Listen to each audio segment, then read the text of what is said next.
O movimento pentecostal aflorou com intensidade em Los Angeles no ano de 1906 e espalhou-se para diversos locais, entre eles Chicago, onde o pastor da Igreja Batista Gunnar Wingren recebeu o batismo no Espírito Santo. Numa convenção batista, Gunnar Wingren conheceu o jovem Daniel Berg, que também fora batizado. Ambos eram suecos e se tornaram grandes amigos.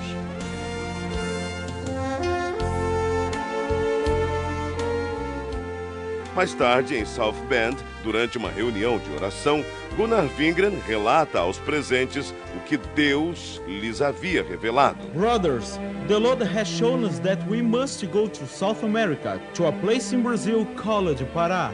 Neste porto, em 19 de novembro de 1910, o pastor Gunnar Wingren e o irmão Daniel Berg desembarcaram em terras brasileiras, como nos conta o presbítero Pedro Silva. Conforme a história dos antepassados, porque eu não assisti, que não era nascido nesta época. Mas meus pais foram os primeiros crentes da Assembleia de Deus no Brasil. E eles conversavam em casa, contavam tudo direitinho. O navio atracou na escadinha, no cais do porto, e eles saíram do navio com suas maletas na mão, e sem destino, porque não conhecia nada, e tampouco não conhecia a língua. Saíram em direção da Avenida Presidente Vargas. Ao chegar na Praça da República, sentaram em uns bancos de mármore que tinha lá naquela época, e ali ficaram pensando e orando em espírito para Deus enviá-lo o que eles poderiam fazer. Sem rumo, sem economias, numa terra de um povo completamente desconhecido. Esta era a situação de nossos missionários. O futuro era uma incógnita. A única coisa de que tinham certeza era que o Espírito Santo de Deus estava com eles.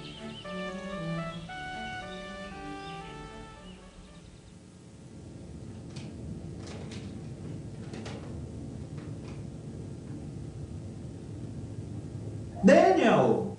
Yes, go ahead, speak. The editor of the newspaper is our brother Justice Nelson, a Methodist pastor I knew in North America. Tomorrow, you look for him. He will certainly give us the necessary orientation here in Brazil. Praise the Lord, praise the Lord, Lord. Amen, amen.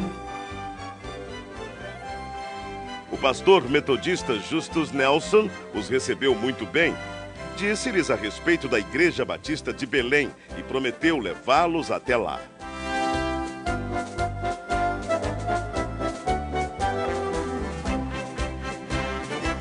Na pequena Igreja Batista, os missionários conhecem o irmão Raimundo Nobre, líder do trabalho batista no Pará, que ofereceu-lhes abrigo nas dependências da igreja.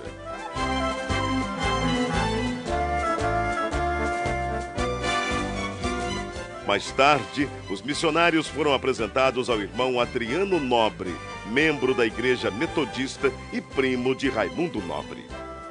A convite do irmão Adriano Nobre, Berg e Wingren navegam pelo rio Tajaburu até chegarem ao local chamado Boca do Ipixuna, onde ficava a casa do irmão Adriano. Ali permaneceram por algum tempo, aprendendo a língua e os costumes do país em que passariam um bom tempo de suas vidas.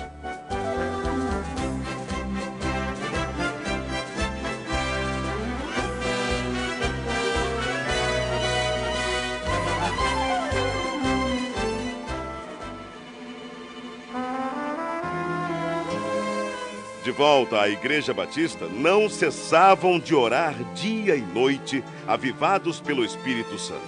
Isto causou inquietação em alguns membros, que os censuraram e os chamavam de fanáticos. Mesmo assim, os dois não se abalaram e continuaram orando e testificando sobre o batismo no Espírito Santo.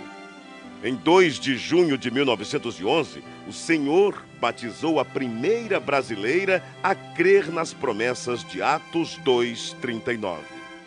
Irmã Celina Albuquerque estava orando em sua casa quando começou a falar em línguas estranhas pelo poder do Espírito. Irmãos, o que tem acontecido aqui, o que tem acontecido conosco, é maravilhoso. não podemos deixar de falar de coisas tão maravilhosas, do cumprimento da promessa que nos foi garantida pela palavra de Deus. Não podemos fechar os olhos para o derramamento do Espírito Santo. Irmãos, não podemos deixar que doutrinas estranhas invadam nossa igreja. O fato gerou uma grave polêmica na igreja. A maioria creu na doutrina do batismo no Espírito Santo. Entretanto, outros membros, liderados pelo irmão Raimundo Nobre, rechaçaram completamente a ideia e votaram a favor da exclusão dos simpatizantes ao movimento pentecostal. As 17 pessoas que saíram da Igreja Batista se reuniram na casa da irmã Celina e ali, juntamente com os missionários Daniel Berg e Gunnar Wingren, abriram um novo trabalho. Enfim, em 18 de junho de 1911, na rua Siqueira Mendes, número 67, começava a se estabelecer a primeira Assembleia de Deus no Brasil. Enquanto o pastor Gunnar Wingren pastoreava a igreja em Belém, Daniel Berg saía como colportor, vendendo Bíblias e pregando o Evangelho em diversas cidades. Eram tempos difíceis, de longas jornadas, mas Deus jamais desamparou aqueles que lutam por sua palavra.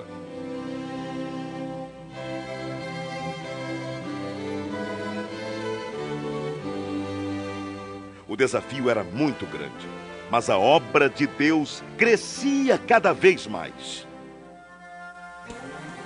Absalão Piano, pastor pentecostal brasileiro, ordenado por Gunnar Wingren em 1913, em Rio Preto, Tajaburu do Norte.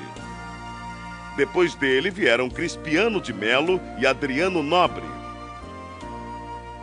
Neste mesmo ano, o pastor Gunnar Wingren deu início ao trabalho missionário brasileiro, enviando para Portugal o irmão José Plácido da Costa e família. Em maio de 1913, o trabalho foi estabelecido e os portugueses passaram a conhecer a mensagem pentecostal. Mais tarde, o irmão José Matos se juntou ao trabalho. 1914. Estoura a Primeira Guerra Mundial. Em 25 de outubro deste mesmo ano, chega ao Brasil mais um missionário sueco, Otto Nelson e sua esposa Adina Nelson. No ano seguinte, foi a vez do missionário Samuel Nestran e sua esposa Lena Nestran. Alguns anos mais tarde, em 1917, foi fundado o primeiro jornal pentecostal, A Voz da Verdade.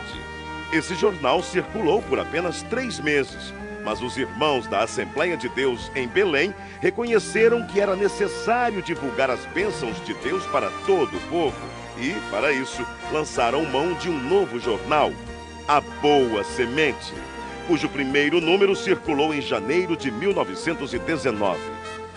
Estava lançada a Boa Semente da Literatura.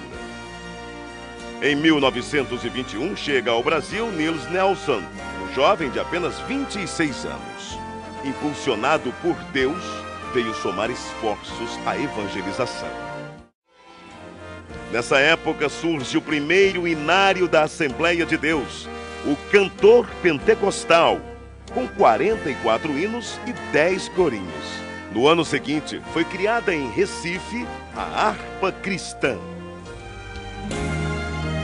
A igreja crescia e já se espalhava por vários pontos do país com o apoio de homens de Deus como Eurico Bergsten, Bruno Skolimowski, Gustavo Nordlund, Joel Carlson, José Menezes, Niels Karstberg, Cícero Canuto de Lima, Paulo Leivas Macalão e Francisco Gonzaga, que, inspirados pelo Espírito Santo, dedicaram suas vidas desbravando os caminhos da fé, abrindo pontos de pregações em diversas regiões do país e contribuindo para que a Igreja de Deus crescesse cada vez mais. Para recordação e agradecimento a Deus pelo que Deus tem feito através de homens que em si nada eram, mas que eram cheios do fogo do Espírito Santo e que trouxeram uma mensagem poderosa. E as portas do inferno não têm podido prevalecer até o dia de hoje. Mas, graças a Deus, esta obra permanecerá maravilhosamente até o dia da vinda do Senhor. Era preciso ampliar o trabalho de evangelização por meio da palavra impressa. Para isso, em 1923, o irmão Samuel Nistran se empenhou em adquirir máquinas para a impressão do jornal Boa Semente, folhetos e livros. Reconhecendo o valor da literatura cristã, o pastor Gunnar Wingren e seus auxiliares resolveram fundar um jornal evangélico na capital federal, o qual denominaram Som Alegre. Em 1930, foi realizado em Natal, Rio Grande do Norte, a primeira Convenção Geral das Assembleias de Deus. Com pesar, a igreja se despediu do pastor José Felinto, recolhido à glória durante a convenção.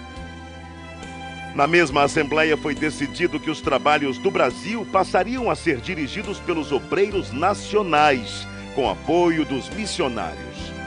Também foi decidido que os jornais Boa Semente e o Som Alegre se uniriam num só, formando um novo jornal que se tornou um órgão oficial das Assembleias de Deus do Brasil, o nosso Mensageiro da Paz. Durante a ditadura de Getúlio Vargas, foi criado um órgão controlador da imprensa, o Departamento Imprensa Propaganda. E todos os jornais deveriam ser registrados. O governo exigia que somente entidades jurídicas ou pessoas físicas, com os devidos títulos de propriedade, poderiam publicar jornais. Foi então que, para atender à imposição do governo, foi criada em março de 1940 a Casa Publicadora das Assembleias de Deus. Na verdade, a CPAD era formada pela redação do Mensageiro da Paz e teve vários endereços. Iniciou na Rua Figueira de Melo, número 232, ao lado da igreja. Depois passou para a Praça Marechal Deodoro, número 338, atual Campo de São Cristóvão. Em 1946, a CPAD passou a ser propriedade da Convenção Geral. Nessa época, deu-se início a uma campanha para a aquisição de uma propriedade onde funcionaria a gráfica do Mensageiro da Paz, que até então era editada em gráfica particular. Após vários meses, finalmente era lançada a pedra fundamental, a Rua Olindo de Melo, número 581, atual São Luís Gonzaga, 1951.